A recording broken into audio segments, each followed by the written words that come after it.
दोस्तों, क्या आपने कभी डैम को देखा है? क्या आपको पता है कि दुनिया का सबसे बड़ा डैम कहाँ है? दोस्तों, दुनिया में बहुत सारे बांध बनाए गए हैं, जिनमें से कुछ बहुत बड़े तो कुछ बहुत ही लंबे हैं। लेकिन क्या आप जानते हैं कि दुनिया का सबसे बड़ा बांध कौन सा है? दरअसल दुनिया का सबसे बड़ा बांध है चीन में, जिसका नाम थ्री गॉर्जेस डैम है। बल्कि बात करेंगे भारत के सबसे बड़े बांध के बारे में। जी हाँ दोस्तों, आज हम बात करेंगे पोलावरम प्रोजेक्ट के बारे में। ये एक ऐसा प्रोजेक्ट है जिसको साकार होने की राह आज भी पूरा भारत देख रहा है। इस डैम को हमारे भारत में बहुत जल्दी बनकर तैयार हो जाना था, लेकिन सियासत की लड़ाई की वजह से और जरूरी काम की तरह ये काम भी अधूरा रह गया। दोस्तों, क्या आपको पता है कि इस बांध की खूबियां क्या है? आखिर क्यों कुछ साल बीत जाने के बाद भी इस बांध का काम अधूरा ही है? क्या आप इस बात से वाकिफ हैं कि इसके पूरे हो जाने के बाद भारत को क्या क्या फायदा होगा और भारत के सबसे बड़े डैम से आखिर नुकसान किसको है? आज हम आपको पोलावरम प्रोजेक्ट की हर एक हकीकत से रूबरू करवाएंगे, जिसे आपको भी एक नागरिक होने के नाते से जान लेना चाहिए। इसीलिए इस वीडियो के एंड तक बने रहें और कमेंट सेक्शन में जरूर बताएं कि क्या आप इस पोलावरम डैम के बारे में पहले से सब जानते थे या नहीं। तो चलिए आज की वीडियो शुरू करते हैं। दोस्तों, इस पोलावरम प्रोजेक्ट का असल मकसद है गोदावरी नदी की उफान को समुद्र से मिलने से रोकना। और अगर एक बार ऐसा हो गया तो आंध्र प्रदेश में अपने आप ही खुशहाली की लहर आ जाएगी। अब इस काम को पूरा करने के लिए बांध बनाने का काम बहुत जोरों शोरों के साथ चल रहा है। लेकिन दोस्तों, आपकी जानकारी के लिए बता दें कि इस तरह के प्रोजेक्ट का सबसे पहला प्रपोजल 1941 में ही रखा गया था। सोचिए, जब हमारा देश आजाद भी नहीं हुआ था। 1941 में जब हमारा देश आजाद भी नहीं हुआ था, उस वक्त ही 1,40,000 हेक्टेयर जमीन पर सिंचाई के लिए जरूरत के हिसाब से पानी मुहैया कराने की प्लानिंग की गई थी। इसके साथ ही दूसरी प्लानिंग ये भी की गई थी कि एक साथ 2 फसलें उगाई जाएगी और इन सब के साथ 40 मेगावाट बिजली पैदा करने के लिए थर्मल पावर प्रोजेक्ट भी तैयार करना था। इन सब के बाद आप ये भी जान लीजिए कि उस वक्त इस प्रोजेक्ट पर अनुमानित खर्चा 121 करोड़ रुपए का था। इस काम के लिए पश्चिमी गोदावरी जिले के पोलावरम मंडल के रमई आपेट नाम की जगह को चुना गया। फिर आया सन 1947 और हमारा भारत देश आजाद हुआ और उस वक्त आंध्र प्रदेश के मुख्यमंत्री तंगुतुरी अंजय्या ने पोलवरम प्रोजेक्ट का इनॉग्रेशन किया। उसके बाद साल 2004 में आंध्र प्रदेश के मुख्यमंत्री रहे YS राजशेखर रेड्डी ने जय यज्ञन के तहत इस प्रोजेक्ट का आगाज किया था। उस वक्त इस डैम को तैयार करने का कुल खर्चा 8,261 करोड़ रुपए आंकी गई थी। सब कुछ सही चल रहा था, यहाँ तक कि भूमि पूजन भी हो गया। उसके बाद 1,130 करोड़ रुपए और 1,353 करोड़ रुपए की लागत से दाएं और बाएं नहरों के निर्माण के लिए एडमिनिस्ट्रेटिव अप्रूवल भी दे दी गई। फिर साल 2005 से इस डैम को बनाने का काम भी शुरू कर दिया गया था। लेकिन साल 2011 में केंद्र की UPA सरकार ने आंध्र प्रदेश की सरकार को डैम बनाने के काम को रोकने का आदेश दे दिया। हालांकि वो अलग बात है दोस्तों। राज्य पुनर्गठन नियम के हिसाब से साल 2014 में केंद्र की NDA सरकार ने इस प्रोजेक्ट को नेशन प्रोजेक्ट घोषित कर दिया। दोस्तों, आंध्र प्रदेश से तेलंगाना के अलग होने के बाद केंद्र सरकार ने ये फैसला किया कि अब इस प्रोजेक्ट का सारा काम राज्य सरकार के तहत नहीं बल्कि केंद्र सरकार के तहत ही होगा। अब फिर से कुछ दिनों के बाद ही सही, पर चंद्रबाबू नायडू की सरकार में काम फिर से शुरू किया गया। पर YS जगनमोहन रेड्डी जब आंध्र प्रदेश के मुख्यमंत्री बने तो उसके बाद से पोलवरम के प्रोजेक्ट में बहुत ज्यादा तेजी देखी गई। आपको जानकर बहुत ज्यादा हैरानी होगी दोस्तों कि चीन का थ्री गॉर्जेस डैम दुनिया का सबसे बड़ा डैम है। उसकी स्पिलवे की क्षमता है मात्र 37 लाख क्यूबिक पानी छोड़ने की।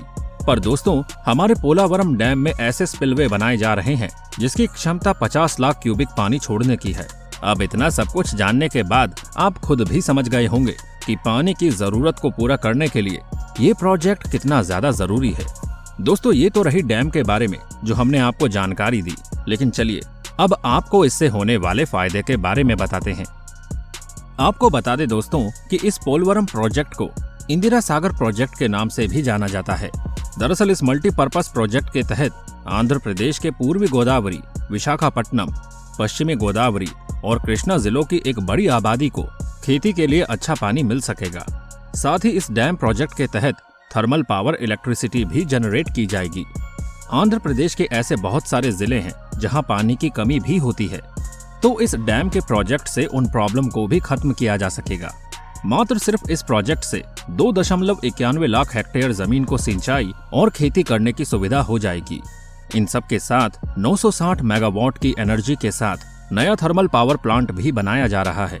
बिजली खेती के अलावा आंध्र प्रदेश के 540 गांव ऐसे हैं जहां पीने का शुद्ध पानी नहीं होता, लेकिन इस प्रोजेक्ट के तहत लोगों को साफ पानी पीने को भी मिल सकेगा। इस बात से हम सब वाकिफ है कि विशाखापट्टनम में बहुत सारे स्टील उद्योग भी मौजूद हैं, तो इस प्रोजेक्ट से उन्हें भी जो पानी की किल्लत है उसे भी पूरा किया जा सकेगा। दोस्तों, आंध्र प्रदेश को इतना सब मिलने के बाद एक और प्लस पॉइंट ये मिलेगा कि इस डैम से मछली पालन और टूरिज्म को बहुत हद तक बढ़ावा मिलेगा। आपको शायद नहीं पता, पर दोस्तों पिछले कुछ 3 दशकों से आंध्र प्रदेश के गोदावरी नदी पर बन रहा ये पोलावरम बांध शुरुआत से ही एक अजीबोगरीब विवाद में रहा। चूंकि ये बांध जहां बन रहा है वो सीमा छत्तीसगढ़ से सटी हुई है, इसलिए जैसे ही इस प्रोजेक्ट की नींव को रखा गया, एक के बाद एक विवाद जुड़ता गया और इस बांध को बनाने में नई नई प्रॉब्लम सामने आती रही। अब माजरा ये है कि छत्तीसगढ़ के हिसाब से अगर ये बांध बन जाता है तो इस बांध से सुकमा जिले के 9 गांव ऐसे हैं जो सबसे ज्यादा प्रभावित होंगे। छत्तीसगढ़ में बसे इन 9 गांवों के लोगों को यही चिंता सताई जा रही है कि अगर ये बांध बनकर तैयार हो जाता है तो फिर इन सबका क्या होगा। क्या इसके लिए उन्हें कोई मुआवजा दिया जाएगा या फिर रहने के लिए नया मकान। इन सब के अलावा बहुत से ऐसे सवाल हैं जो इनकी रातों की नींद उड़ा देते हैं। ये सवाल जैसे इन्हें 3 दशक पहले परेशान करते थे, आज भी ये सवाल इन्हें ऐसे ही परेशान करते हैं। इतना ही नहीं दोस्तों, बांध के करीब एक दूब क्षेत्र भी आता है जहां 40,000 आदिवासियों का बसेरा है। इसीलिए इस डैम पर बहुत ज्यादा सियासी ड्रामा अब तक चल रहा है। इस पोलावरम बांध को लेकर इतनी ज्यादा नोटंकी हुई है कि आंदोलन प्रदर्शन किए गए हैं।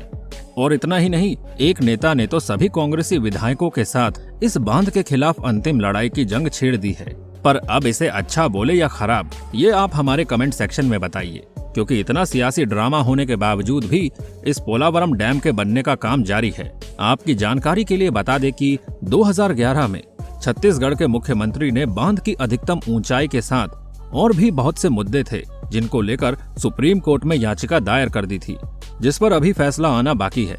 एक्चुअली में बात ये है कि छत्तीसगढ़ की सरकार ने पोलावरम डैम की अधिकतम ऊंचाई 150 फीट से ज्यादा नहीं करने के लिए साल 2016 में विधानसभा में सबकी हामी से अशासकीय संकल्पित पारित किया था, जिसको केंद्र सरकार ने खारिज कर दिया। अब डैम की अधिकतम ऊंचाई 150 फीट वाली अशासकीय संकल्पित को खारिज करने के बाद अभी के समय में बांध की ऊंचाई 177 फीट रखी गई है और इस हिसाब से डैम को बनाने का काम चल रहा है। अब अगर ये डैम बन रहा है तो इस कोंटा के लगभग 40,000 दोरला आदिवासियों का घर बिखरना तय माना जा रहा है। नुकसान कितना होगा इसको जानने के लिए छत्तीसगढ़ और आंध्र प्रदेश की सरकार ने एक साथ मिलकर सुकमा जिले के कोंटा ब्लॉक के लोगों का जायजा भी लिया है। छत्तीसगढ़ के कांग्रेसी नेताओं का ये आरोप है कि केंद्र सरकार उनकी मांग को तवज्जो नहीं दे रही और इसीलिए ये लड़ाई अब तक जारी है। भले ही दोस्तों ये मामला अब तक सुप्रीम कोर्ट में चल रहा है, पर इसके साथ ही साथ आंध्र प्रदेश में डैम के कंस्ट्रक्शन का काम भी चल रहा है। खैर, ये तो आने वाला टाइम बताएगा कि सुप्रीम कोर्ट इस मामले में क्या फैसला करती है। अब कहीं न कहीं ये बात तो तय है कि बांध बन रहा है और बनेगा भी। साथ ही आदिवासियों का घर आज नहीं तो कल उजड़ेगा ही।